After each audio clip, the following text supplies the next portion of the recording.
When we initially set up this session, we had asked three states: Karnataka, which is the market leader in electronic system design; Gujarat, which is known for manufacturing, and we all know the story of how the Tata Nano moved to Gujarat, and the plant has come up in record time.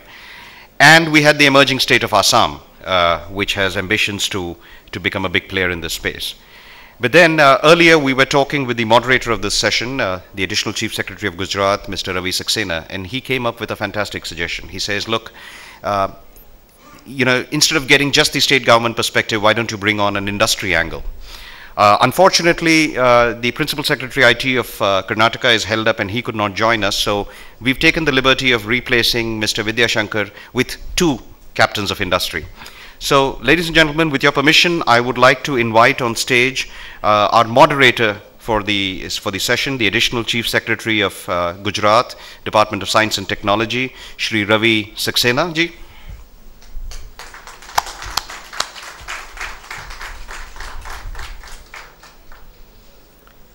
May I now call on Shri Anurag Goyal, Secretary, Department of IT, Government of Assam.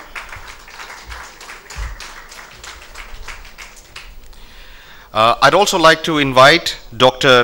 Zarabi, the former Chairman and Managing Director of the Semiconductor Complex in Chandigarh, a former President of SAMTEL, and currently a member of the Empowered Committee of the Government of India. And finally, may I invite Mr. A. Gururaj. He's the former head of Flextronics. He's been in contract manufacturing for several years and is currently Managing Director of Vittal Innovation City. And I guess it would be fair to say that Gururaj has forgotten more about mass volume manufacturing than all of us know collectively. So without further ado, may I hand over the stage to Mr. Saxena.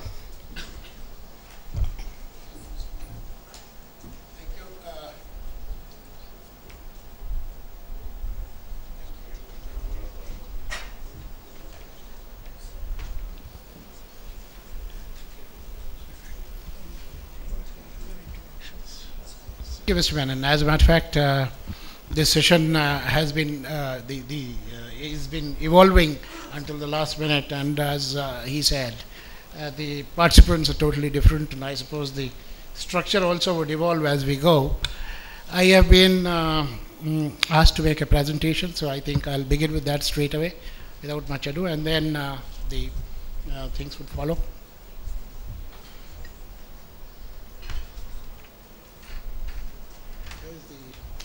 You have it on some laptop here? I can see. Do I have a laptop to see? The PowerPoint is for those whose points don't have power. And I've forgotten how to make presentations. Yeah, give me. And I'm supposed to do it without a laptop before me, so. It has been just acquired from my office, and I have not been able to exercise myself on this presentation. We're talking about semiconductor industry. I'm sure that we all have been discussing this since morning, the way the market is growing, and I would come to this. The world market from 1.75 trillion this year is likely to go up to 2.4 trillion in 2020. Indian electronics market demand, and that is the magic number, from $45 billion 2008-2009 to $400 billion, and it is it's been said, and this is what is catching the imagination of all players in this field, that that if we don't act and if we don't sit up, the import bill for electronics would go much beyond the import bill of oil by 2020, and that is where the fact that electronics has to be taken care of within the country has become imperative for our nation. Domestic electronics production is 20 billion, and if we don't act, it would just go up to 50.6 billion by 2015. $27.2 billion worth of electronic goods were imported last fiscal year, compared to 102 billion for oil, and if not taken care, the electronics market would cross the oil market as far as the import goes. What is the scenario? More than 900 million mobile phone subscribers. Teledensity in India 76%, out of which landlines are 33 million and cell phones 881.4. October figure, I suppose, the TRI figure. 100 million internet users with 40 million via mobile. The internet usage is still minimal, fourth largest, of course, in the world by numbers, but in terms of percentage, it is very, very low, and this is where the market is going to expand. Broadband subscribers 13 million, October 2011. Now, I'll rush through this national policy on electronics 2011 because I've told that in none of the sessions has this policy been run through, so maybe in a short way. We have all talked about it, basically to create an ecosystem, and this is the as a matter of fact watershed moment for India, where the government of India has decided to put all its act together to really make it happen in this country. And this is a policy which is bold, which takes care of the concerns of all the people, and it has been put for consultation. I think the preferential market access is already out, and the next thing would be, I think it would be the FAB. The FAB policy, I think the expression of interest is already out and some discussions are going on. And then you would have the other elements of this.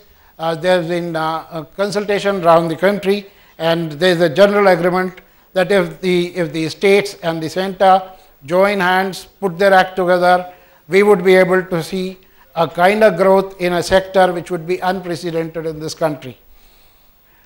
So, these are the objectives: to increase exports in ESDM sector from current 5.5 billion to 80 billion by 2020. This is amazing kind of expectation and which is going to happen. Long-term partnerships required to be created between ESDM industry and strategic sector. This is for beefing up the demand. The government itself has kept it as a consideration that the demand from the government sectors should be fulfilled through the domestic sector. Become a global leader in ESDM sector by increasing fund flow for R&D, venture capital for ESDM, and nano electronics sector. Core competencies in automotive, avionics, industrial, medical, solar, information, broadcasting. Technology to develop electronic products catering to domestic needs at affordable prices. We were talking about LED at affordable prices, so that should be a large sector to be addressed. Expedite adoption of best practices in e-waste management.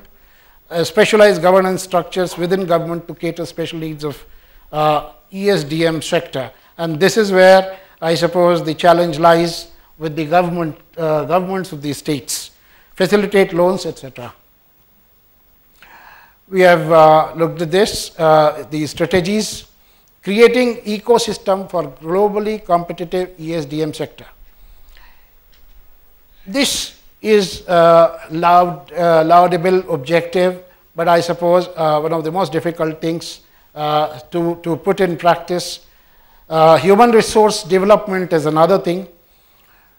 Cyber security, strategic electronics in other sectors, etc. This is semiconductor policy draft, the modified SIPs, which has already been out, I suppose, and now therefore everybody to take up as a challenge and meet with the expectations of the government. I will not take too much of time on this. I would expect you to. This was 2007. Now, CAPEX, OPEX, both in the semiconductor chips, chip components, discrete semiconductors, power semiconductor. You can see non-SEZ units, 25%. Non-SEZ units, EMCs, again 25%. In SEZ, the countervailing duty would be, the non-SEZ, the countervailing duty would not be levied, and the other components. This is just to show you the areas in which the viability gap is proposed to be funded by the Government of India in this manner. I will not deliberate on each of these items. Now, this is loud thinking. Government of Gujarat has a policy which actually has expired this year, 2006-2011 policy. This now is going to be developed afresh and is going through consultations with the industry within Gujarat. This is not a policy, it cannot be taken up as one which has been approved by the government.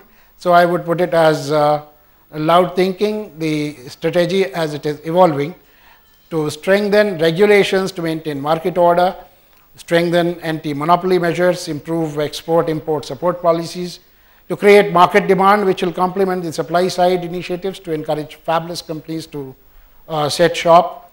20% of IC content in defense and infrastructure sector where government is the direct buyer be kept aside. This is mimicking the Government of India. Manpower development is what we are trying to put a big emphasis on, because Gujarat typically is a state where the younger generation has been going more towards startups, business propositions. The creme de la creme doesn't really go for jobs, and therefore we don't have engineering colleges having the best of the breed joining electronics and IT, and that is where the efforts are through the Gujarat Technical University, which has been created. Skills for contract manufacturing and assembly. These are the areas in which the human resources are required to be developed. Opening engineering, finishing schools for technical graduates.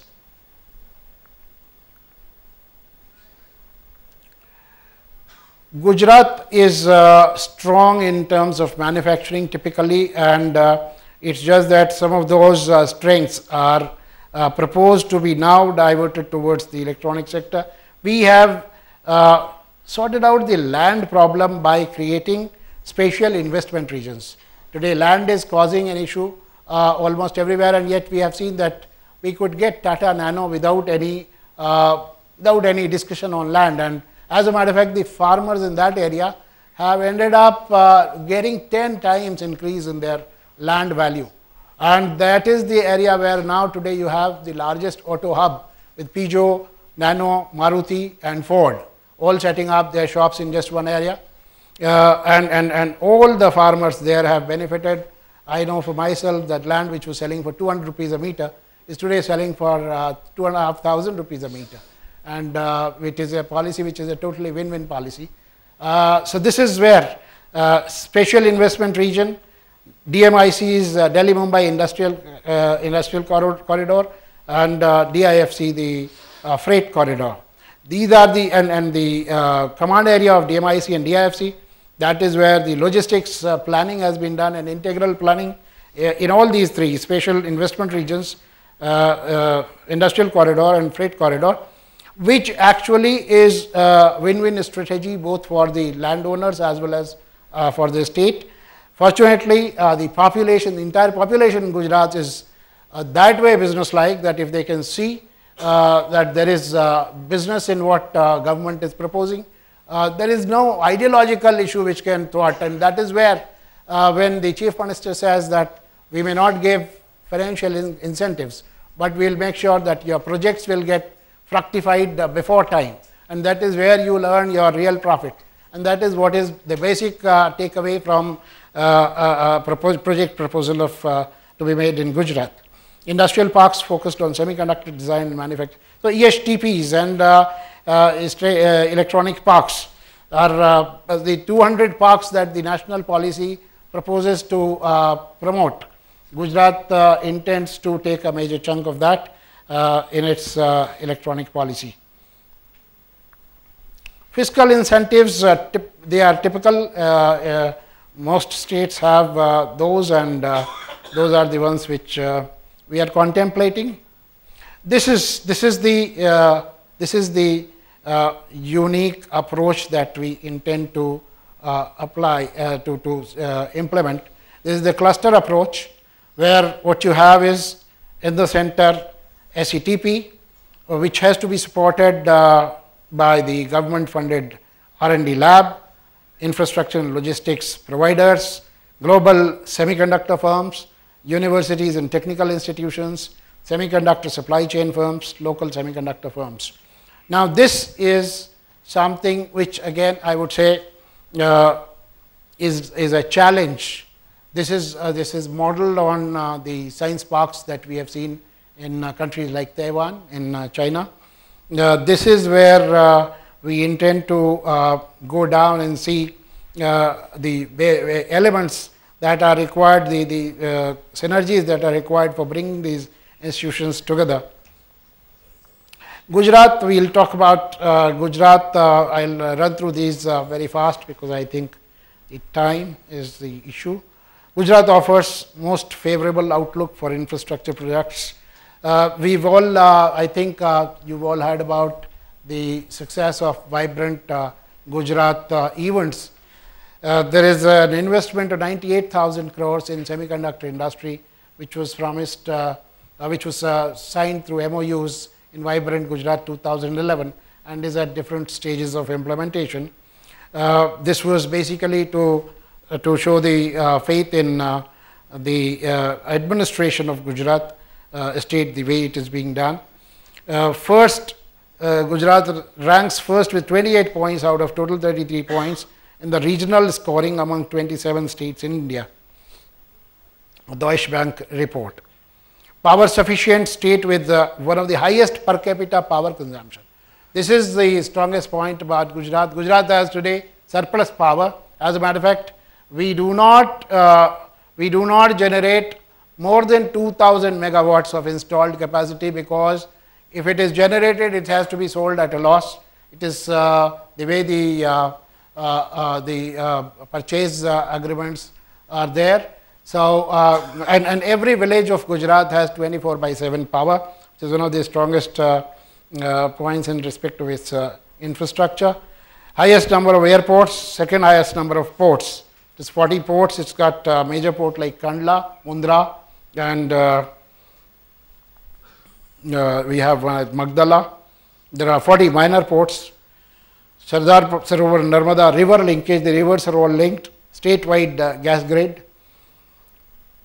The physical infrastructure of Gujarat, I suppose most of you would have experienced it in terms of ports, the electricity, the telecom, the gas, the transport network. Human capital, more than 30,000 engineering and 45,000 diploma engineering seats available, 900 higher education institutions in the state for quality manpower, more than 500,000 students enrolled in higher education. Doing business is good. Favorable policy, regulatory environment, industrial policy 2009 for high quality socio-economic development, sectoral policies for promotion of investment and growth. SEZ, I suppose today is not really a subject people are excited about, unfortunately, but we have special investment regions and industrial areas. You can see the investment which is under implementation in different sectors. Gujarat has one of the lowest levels of minimum wage. It makes your production cost effective. The taxes of India are, this is integrated industrial regions, basically the logistically connected areas with the Delhi-Mumbai industrial corridor and special investment regions, which is the strategy for resolving the issue of locating industry, and they would all have synergy regarding logistics. 38% of the planned Delhi-Mumbai industrial corridor route is through Gujarat, and that is one of the most important thing and the part of logistic planning of Gujarat to make industry more cost effective and productive. This is about Delhi-Mumbai industrial corridor. Special investment regions, 13 special investment regions, which which are sectorally distributed across the state. Each investment region is of more than 100 square kilometer area. This is about Dholera, which is the most ambitious spatial investment region being planned, where you have an airport, an international airport.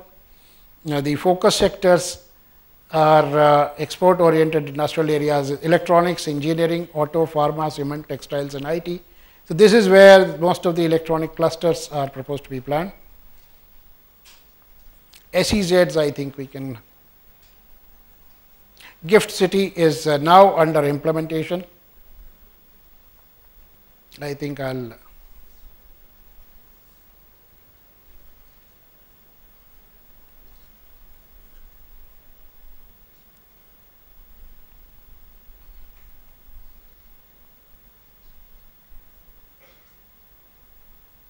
The opportunities in Gujarat state.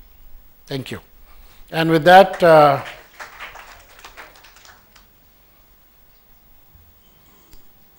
thank you so much, sir.